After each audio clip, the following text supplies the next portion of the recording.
We have with us in the studios to help us go along each and every report to Barrister Mbeseha. Good evening, sir, and welcome. Thank you for having me once more. Always a pleasure. So we're starting with this report, the protest in Bamenda. And from the reports we're getting, this is not the government led by Dr. Samuel Sako led lockdown. It is from some anonymous source spreading the information online of this lockdown set for 1 month according to the information.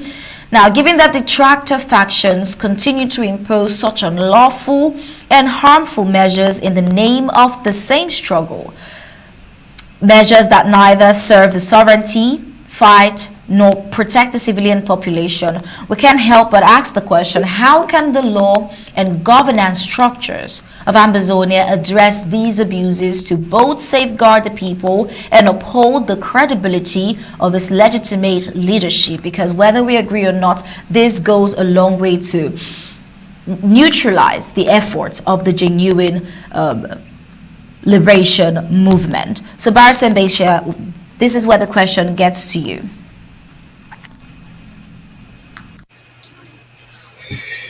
Well, I think the question calls into issue many things that people have not yet addressed. Lockdown, what is a lockdown in the first place? What do you really mean in simple language? What is a lockdown? A lockdown is an act brought by yourself, doing pain to yourself, with the intent of highlighting something bigger. It's like something you call a hunger strike. You go to prison, or for anything's sake, you refused to eat. You're refusing to eat, maybe to highlight the prison conditions under which you are, but you refuse food. That is civil disobedience, that is lockdown. And so the lockdowns for 1 day, for 1 week, for 1 year are not harmless. They do harm to people. They hurt you, the person doing it. But they are intended to bring to light something bigger than your personal suffering. In this instant case, to highlight the problem of Amazonia to the forces that be, to the authorities that be, including Cameroon government and the international community at large. And so that is the goal of lockdown. Should they bring us so much harm? Certainly not. We should be able to control that. But the issue now, which is very interesting and important to address, is how you find these guys in your headline there. Bamenda bike riders say no to prolonged lockdown. They can say no to prolonged lockdown or to civil disobedience. But you see them there in the street. They are demonstrating against war and before war. They have missed the whole point of demonstrations. Demonstrations are intended to highlight the situation to an authority that can address it. For example, if you have no lights, you go there, you want sonar to put you lights. If you have no roads, you demonstrate, you want the government to give you roads. Because the government is able to give roads, it is their responsibility. Because the sonar or new or whatever thing which is supposed to give you electricity, you demonstrate for that service. So these demonstrations in Bamenda town, the bike riders, they are demonstrating who are they showing there? They are trying to show the colonial administrators. Are the colonial administrators responsible for the lockdowns? No. The colonial administrators, from governor to prefect and mayors, they are also challenging the ghost towns and the lockdown. They have been trying for 9 years to stop them. They cannot stop them. So, bike demonstrators before the duo, before the governor or whoever the minister in Yaoundé or the president in Yaoundé, which is President Paul Biya, are not going to change anything. They don't have the power. They don't have any influence over lockdown. They have tried to stop lockdown by themselves, by force, by killing people, by force, by adding double locks to the stores, by force, by catching people and locking them, by intrigues, by bribing people with money, and they have not succeeded. So, how do you go demonstrating before a toothless somebody who himself has tried to stop the lockdowns and failed to stop it? They are doing the wrong thing. They are addressing their problem to the wrong people. They should address it to us, the Amazonian government. If they are hurting too much, it is us in different ramifications who can lessen their plight, who can try to soften what is going on. Because we call for lockdowns.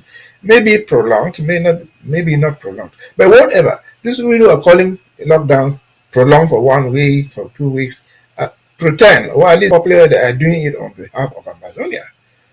Also, these things, the pain that they go through should be addressed within those circles. Not in the streets of Bamenda or in the streets of Buya by demonstration, because the duo again have said the authorities they are demonstrating before them are toothless. They themselves have tried to kill the lockdowns and failed in every means that they have used. And so it's a wrong thing to do what they are doing. We agree, I personally agree, that if they are too long, they will hurt people more than what we expected. But bottom line, as I've said, the whole idea of lockdown is self-inflicted. When you feel the pain, you sit in your house, you don't go to your farm, you don't go to anything. In a rational government, they should keep quiet, because what does it hurt you? If I don't open my store, what's the problem? What's the problem of the governor there? If I don't open my store, I still pay my patam. What's the problem of the mayor? You still pay your business license. Why are they so worried about that? And so we know that they are intended to, they hurt us, but they bring to light a bigger problem, which is very, very effective. Yaoundé is fighting against it to try to show normalcy, which they have failed. They have failed to show that the situation in Amazonia has returned to normal. Therefore, the Amazonian problem is still unsolved. It's still waiting for a solution. That's important for the lockdowns. That's important for the ghost days, whatever thing we call them. But again, we should be able to address the pain. If the pain is too much, we should be able to address it within the Ambazonian struggle itself, not to be addressed by the enemy that the lockdowns are intended to challenge. So that's the bottom line. I think the bounded by riders they might be that they don't even know what they're doing. They don't even know what they're doing. I think within our own circles, we have structures that they can address their grievances to. Well, at least to have a government that they can say, look, this thing you have said for 2 weeks or for 1 month is too long. And within that circle, we can reduce it. We can say, look, okay, it was a mistake. Let us bring it to 1 week. Let us bring it to a few days. We shorten it because we have the ability to. Those guys who are enforcing it at least take some instructions from us. And so addressing it to the governor in Abakwa Street, to the governor in Bamenda, in Kumba, wherever, he just misguided action towards a rightful cause. What do you? All right, Barrister Mbeseha.